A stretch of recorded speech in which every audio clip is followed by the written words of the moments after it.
हम अभी अपने पाचन तंत्र के टॉपिक पर डिस्कस कर रहे थे, ठीक है। जहां कल के लेक्चर में हमने अमाशय की बात कर ली थी, ठीक है। तो अमाशय तक की जो हम लोगों ने बात कर ली थी, लगभग 4 लेक्चर हो चुके हैं। आज जो चैनल में हमारा पहली बार वीडियो देख रहे हैं वो हमारी लिंक पे जाके हमारे प्रीवियस की वीडियो भी देख सकते हैं और हमारी प्लेलिस्ट में भी उनको और बाकी के वीडियो मिल जाएंगे, ठीक है। तो हम कल अमाशय के बाद की यदि आज हम बात करें तो आज का जो टॉपिक है हमारा तो वो है अग्नाशय का, ठीक है। अग्नाशय,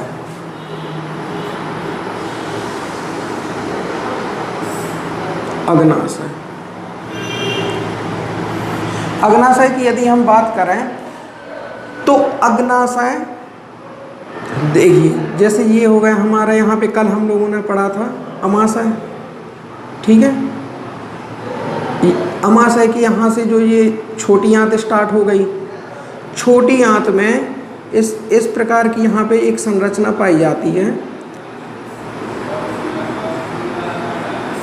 ये वाली ऐसी संरचना पाई जाती है यहाँ पे, ठीक है। तो ये वाली जो ये संरचना है ये है अपनी अग्नाशय। इसी के संदर्भ में अभी हमको चर्चा करनी है, ठीक है। तो अग्नाशय की यदि हम सबसे पहले संरचना की बात कर लें, जो ये वाली है तो इसकी किस प्रकार की संरचना होती है, तो याद रखना कि जो अग्नाशय होता है तो इसमें दो ग्रंथियां पाई जाती हैं, ठीक है। 2 प्रकार से ग्रंथियां पाई जाती हैं। जैसे जो ये वाली ये हमको दिख रही है, ये वाली कहलाती है अंतःस्त्रावी ग्रंथि। कौन सी ग्रंथि? अंतःस्त्रावी, ठीक है। और जो ये आपको ये अंदर वाली संरचना दिख रही है, ये वाली, यह कहलाती है बाह्यस्त्रावी ग्रंथि। बाह्यस्त्रावी ग्रंथि, ठीक है। मतलब जो ये वाला आपको बाहरी भाग दिख रहा है ये कहलाता है अंतःस्त्रावी ग्रंथि का, और जो ये आपको अंदर वाला भाग दिख रहा है यह कहलाता है अपनी बाह्यस्त्रावी ग्रंथि, ठीक है। तो जो ये वाली संरचना है अंतःस्त्रावी ग्रंथि की, इसकी चर्चा हम लोग करेंगे अपने अंतःस्त्रावी तंत्र में, या जो हम लोग ग्रंथियों वाला चैप्टर पढ़ेंगे अंतःस्त्रावी ग्रंथियों का, उसमें हम लोग इसकी चर्चा करेंगे। आज हम चर्चा करेंगे ये अपनी बाह्यस्त्रावी ग्रंथि से। एक बात का आप लोग याद रखना, जो ये अंतःस्त्रावी ग्रंथि है ये करती हैं हार्मोन्स स्त्रावित। क्या करती हैं? हार्मोन स्त्रावित करती हैं। और हार्मोन कहाँ जाते हैं? वो सीधे हमारे रक्त में प्रवेश करते हैं, ठीक है। पहली बात, जो ये अपनी बाह्यस्त्रावी ग्रंथि है यह स्त्रावित करता है पाचक रस। क्या स्त्रावित करता है? पाचक रस। इसको हम लोग क्या कहेंगे? अग्नाशयी रस, ठीक है। तो इस प्रकार से हमने देखा इसमें कौन सी ग्रंथि पाई जाती है, मतलब कि मिश्रित ग्रंथियां पाई जाती हैं। इसको आप लोग नोट करते जाइएगा साथ साथ। मिश्रित ग्रंथियां पाई जाती हैं, ठीक है। मिश्रित ग्रंथियां पाई जाती हैं। कौन कौन सी ग्रंथियां? एक अपनी ये अंतःस्त्रावी ग्रंथि, और एक अपनी हो गई ये बाह्यस्त्रावी ग्रंथि, ठीक है। अभी हम लोग इसी के संदर्भ में चर्चा कर रहे हैं। तो इसमें मिश्रित ग्रंथि पाई जाती हैं, ठीक है। इसमें क्या होता है कि अग्नाशय से जो ये वाला हमको बाह्यस्त्रावी ग्रंथि दिख रही है इससे निकलता है पाचक रस, या उसे हम कहें अग्नाशयी रस। अग्नाशयी रस जब इसमें से निकलता है तो ये वाली जो आपको नलिकाएं दिख रही हैं, ये वाली नलिकाएं जो दिख रही हैं, इसमें से अग्नाशयी रस निकलते हुए जाएगा और किस में मिलेगा? छोटी आंत में। अमाशय से भोजन यहाँ से निकलते हुए आएगा, अमाशय से इस प्रकार से भोजन निकलेगा और कहाँ प्रवेश करेगा? छोटी आंत में। छोटी आंत में जब प्रवेश करेगा तो यहाँ से इसको अग्नाशयी रस मिल जाएगा, ठीक है। अग्नाशयी रस से क्या होगा कि जो हमारे भोजन का यहाँ पे जठर रस द्वारा उनको भोज्य पदार्थ के सरल अणुओं में तोड़ा गया था, उसमें से जब यह छोटी आंत में आएगा तो उस भोज्य पदार्थ को और सरल अणुओं में तोड़ेगा, ठीक है। इससे जब अग्नाशयी रस मिलेगा, ठीक है, अभी हम तो यहाँ पे अभी यकृत की बात करेंगे, ठीक है, तो वहां से पित्त रस भी निकलेगा, तो भोज्य पदार्थ और सरल अणुओं में टूटेंगे, ठीक है। तो इस प्रकार से इसमें क्या निकलेगा, इसमें से निकलेगा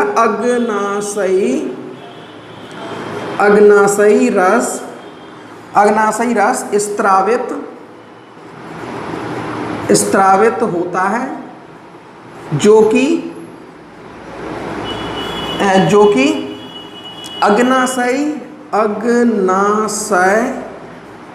अग्नाशय नलिका से छोटी आंत में प्रवेश करता है, ठीक है, ये बात आपको याद रखनी है, में प्रवेश करता है, ठीक है। तो ये हम लोगों ने अग्नाशय में देख लिया, अग्नाशयी रस स्त्रावित होता है। अब जो ये अग्नाशयी रस है, इनमें कुछ एंजाइम पाए जाते हैं, ठीक है। तो अब हम लोग अग्नाशय रस की एंजाइम की चर्चा करेंगे, ठीक है, तो ध्यान से देखिए, ठीक है।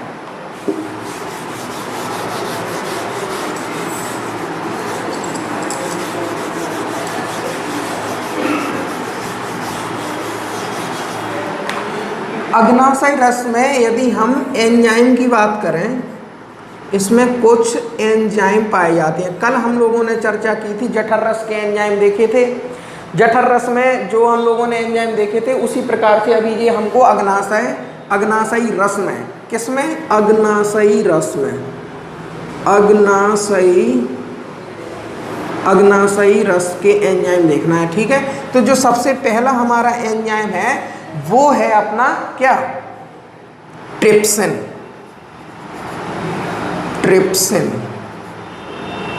ठीक है, यह हमारा ट्रिप्सिन है। तो आप लोग याद रखिए, कल जो हम लोगों ने टॉप यहाँ पे देखा था कि जो जठर रस में एंजाइम पाए जाते हैं, जठर रस में एक एंजाइम पाया जाता है, कौन सा, पेप्टोन, ठीक है, पेप्सिन एंजाइम पाया जाता है, जो क्या करता है कि प्रोटीन को पॉलीपेप्टाइड तथा पेप्टोन में परिवर्तित करता है। याद आया, कल के लेक्चर में पढ़ा था।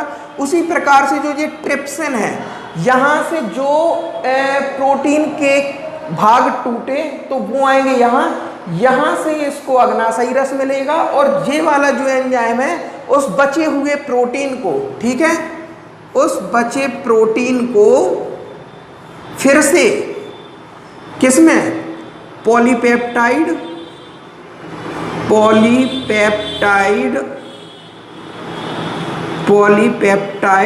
और प्लस पेप्टोन में, पॉलीपेप्टाइड तथा पेप्टोन में क्या करता है, परिवर्तित करता है, ठीक है, परिवर्तित करता है, ठीक है। उसके बाद दूसरा वाला जो हमारा एंजाइम है वो है chymotrypsin, very important, chymotrypsin very important enzyme. कल हम लोगों ने जठर रस में एंजाइम पढ़ा था रेनिन वाला। रेनिन का कार्य क्या होता है कि जो दूध के प्रोटीन का पाचन कौन करता है, तो वो करता है रेनिन। रेनिन में हमने आपको बताया था कि जो 0 से 8 वर्ष की अवस्था के बच्चे होते हैं उनमें रेनिन पाया जाता है, उसके बाद उसकी क्रिया समाप्त हो जाती है, कार्य समाप्त हो जाता है रेनिन का, ठीक है। तो उसके बाद जब हम लोग हैं, जैसे हम लोग बड़े हो गए, तो हमारे शरीर में प्रोटीन, दूध के प्रोटीन का पाचन कौन करता है, तो अब उसकी भूमिका निभाता है ये क्रोमोट्रिप्सिन, ठीक है। यह कहाँ पाया जाता है, यह अग्नाशयी रस में पाया जाता है, और ये क्या करता है, ये अब हमारे जो 8 साल से ऊपर के बच्चे, 10 साल के या हम लोगों में ये क्रोमोट्रिप्सिन काम करेगा, और ये क्या करेगा, दूध के प्रोटीन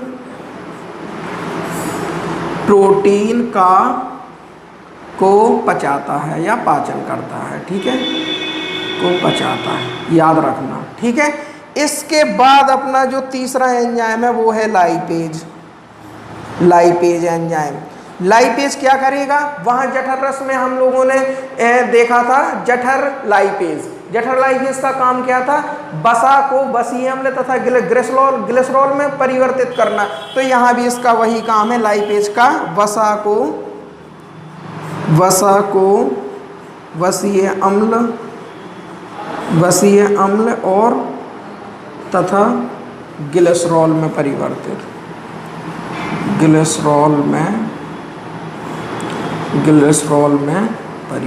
करना। ठीक है, याद रखना ये चीज़। और इसके बाद जो हमारा एंजाइम पाया जाता है वो है हमारा एमाइलेज। वहाँ हम लोगों ने वो पढ़ा था जठर म्यूसिन, जो आंतरिक दीवारों को, यहाँ पे अमाशय की आंतरिक दीवारों को क्या करता है? सुरक्षा प्रदान करता है। इसके बाद हम लोग पढ़ेंगे इसमें एमाइलेज। ठीक है, तो एमाइलेज का क्या कार्य होता है? हम लोग स्टार्च लेते हैं, जैसे आलू खाया हम लोगों ने, ठीक है, तो आलू में क्या पाया जाता है? आलू में स्टार्च पाया जाता है। तो वह स्टार्च को यह क्या करता है? स्टार्च को किस में परिवर्तित करता है? माल्टोज में परिवर्तित करता है। माल्टोज में क्या करता है? परिवर्तित करता है। ठीक है, तो इस प्रकार से हम लोगों ने अग्नाशय की चर्चा की है। अब हम लोग करेंगे किसकी? यकृत की चर्चा या लीवर की चर्चा।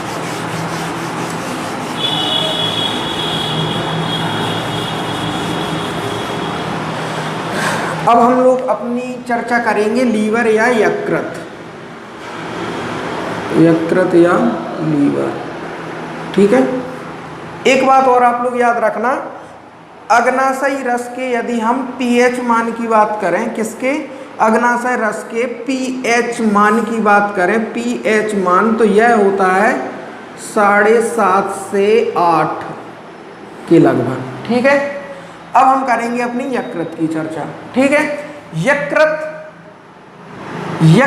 की यदि हम बात करें तो यकृत कहाँ पाया जाता है? तो यकृत की संरचना होगी यहाँ पर कुछ इस प्रकार से। ठीक है, हम लोगों ने जब पहला लेक्चर लिया था पाचन तंत्र में, जब हमने आपको यकृत बताया था। ठीक है, तो ये है यकृत। यकृत को थोड़ा हम और बड़ा बना दें ताकि आप लोगों को और अच्छे से समझ में आ जाए। ये हम बड़ा बना दे रहे थोड़ा सा। ये है हमारा क्या? यकृत। ठीक है, यकृत की यदि हम बात करें तो यकृत में क्या होता है? यकृत में पाई जाती हैं हेपेटिक कोशिकाएं। कौन सी कोशिकाएं? इसमें इस प्रकार से हम लोगों को हेपेटिक कोशिकाएं देखने को मिलती हैं। ठीक है, ये हेपेटिक कोशिकाएं, इस प्रकार से इसमें हेपेटिक कोशिकाएं पाई जाती हैं। ठीक है, हेपेटिक कोशिकाएं। ठीक है, सबसे पहले यदि हम यकृत की बात करें तो यकृत क्या है? यकृत सबसे बड़ी बाह्यस्रावी ग्रंथि है। हमने पहले लेक्चर में आपको बताया था। ठीक है, सबसे बड़ी क्या है? बाह्यस्रावी ग्रंथि है। सबसे बड़ी बाह्यस्रावी ग्रंथि है। कौन है? यकृत। ठीक है, यकृत में क्या बताया हमने कि आपको क्या पाई जाती है? इसमें हेपेटिक कोशिकाएं पाई जाती हैं, जो कि क्या है? तो इसकी यकृत की इन सबको आप नोट करते जाइए। यकृत की संरचनात्मक, मतलब यकृत की संरचना किससे हुई या किससे निर्माण हुआ? तो वो हुआ इनसे। किनसे? हेपेटिक कोशिका, याद रखना। ठीक है, तो संरचनात्मक एवं कार्यात्मक, कार्य कौन करती? कार्यात्मक इकाई। तो संरचनात्मक एवं कार्यात्मक इकाई है अपनी क्या? हेपेटिक कोशिकाएं हैं। हेपेटिक कोशिका है। ठीक है, हेपेटिक कोशिका का कार्य क्या होता है? हेपेटिक कोशिका से याद रखना निकलता है क्या? पित्तरस। क्या निकलता है? पित्तरस। हेपेटिक कोशिकाएं पित्तरस स्त्रावित करती हैं। हेपेटिक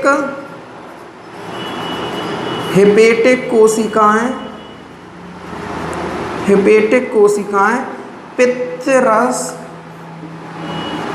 स्त्रावित स्त्रावित करती हैं, ठीक है। अब जब यह करेंगी पित्तरस तो स्टोर कहाँ होगा, तो वो होगा यहाँ पे पित्ताशय में। ये वाली जो आपको संरचना दिख रही है, ये वाली गोल संरचना दिख रही है, ये कहलाता है पित्ताशय।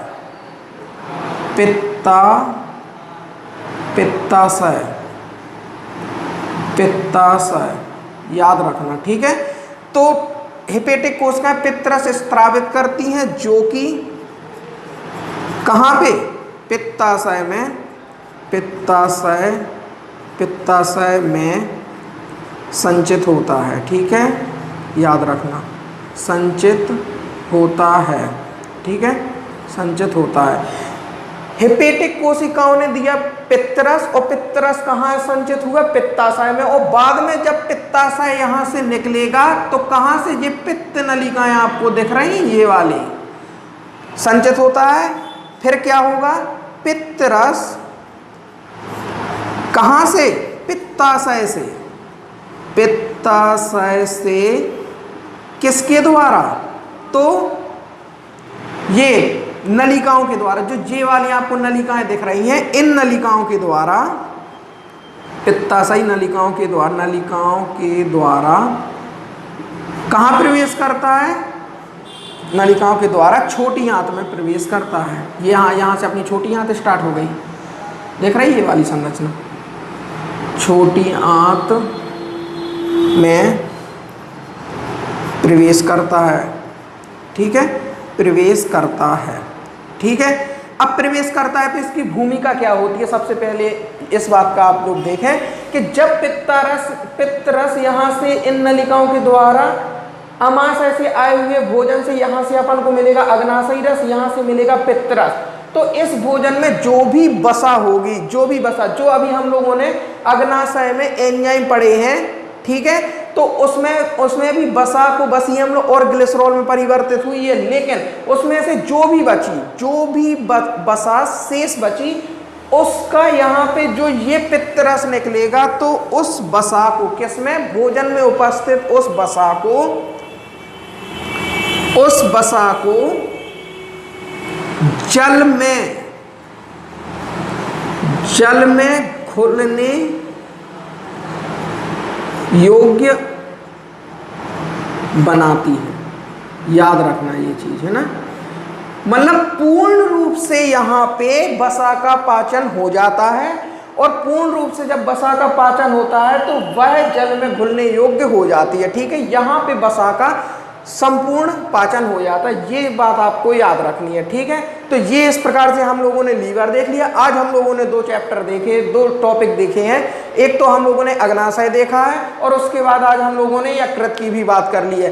कल का जो हमारा टॉपिक होगा वो हम पढ़ेंगे कल छोटी आंत को, और उसके बाद पढ़ेंगे हम बड़ी आंत को। इस प्रकार से अपने लगभग कल हो सकता है कि हमारा ये पाचन तंत्र का टॉपिक समाप्त हो जाएगा, ठीक है। तो आज की चर्चा हम यहाँ पे समाप्त करते हैं, ठीक है। तो नमस्ते, जय हिंद, जय भारत। घर में रहिए, सुरक्षित रहिए, पढ़ाई करते रहिए। नमस्ते।